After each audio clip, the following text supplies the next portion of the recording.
And my question relates to the concept of maximizing the duration of compounding. As individuals age, the quality of compounding inevitably diminishes. What are your secrets in maintaining your sharp mind, extraordinary judgment, and great physical condition? We wish you well. Thank you. Well, you don't know me well, but that's I like. Just keep talking. I mean,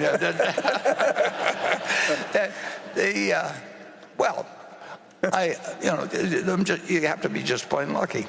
I mean, there's no question about it that there's 100 or 1,000, multiply a number of times that some drunk could have pulled out of a car and broadsided me, or just all the bad luck that you can have in life. And you can say that my great skill has been avoiding bad luck, but that isn't a skill, that's luck. Or bad activities, and then to get to be, I would not have been if you'd taken my high school class and you say, a couple of you are going to live to be 90. Men are going to live to be 93. I would not have been a heavy favorite, I can tell you that, and I wouldn't have bet on myself. You just you should make the most of your luck when you get it, and sometimes I've done that, and sometimes I haven't. It is absolutely true that if I had it to do over again, there'd be a lot of different choices I would make. Whether they would have ended up working out as well as things have worked out, it's hard to imagine how they could have worked out any better. But it is interesting how many mistakes you can make if you just keep going. And Charlie, when he used to talk about that you just soldier through, you just keep going, but you still need luck. You don't want to. Anybody that says I did it all myself is just kidding. I mean, they're delusional, and actually live in a country where the life expectancy is pretty darn good. So that alone is a huge plus. I was born.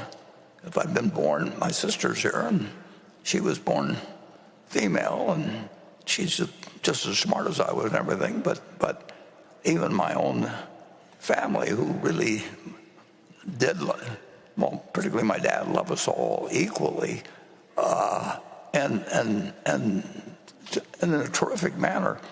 But he still told me that this is I was born 10 years after the 19th Amendment was passed, but he basically told my sisters, that marry young while you still have your looks, and he told me that the world, that power in you is new in nature, and that you really could do anything. Well, I found there were a lot of things I couldn't do, but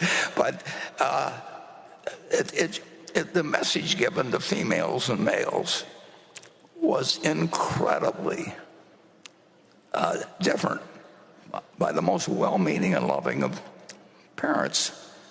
Like I say, in 1930, it had been that way for millions of years. It's changed quite dramatically, but obviously not completely. But during my lifetime, but it's been during the latter half of my lifetime. If you take my sisters, if they'd been born even 5 or 10 years later, they still would have been,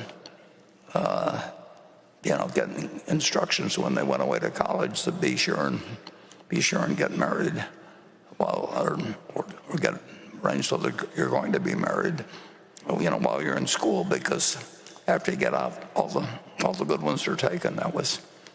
Bertie was telling me that was a message that basically had been imparted to a lot of the women she'd met, obviously, and so it really, it's extraordinary how much progress we've made, but it's unbelievable how long it took to get it made. I mean, it really does make you wonder about, we've got all these heroes from American history and all the wonderful things they did, but how could they say all men are created equal and then write a constitution that women, allowed women not to be able to own property, and then depending on the state, just terrible conditions. But anyway, that's how you learn about what the humans can do.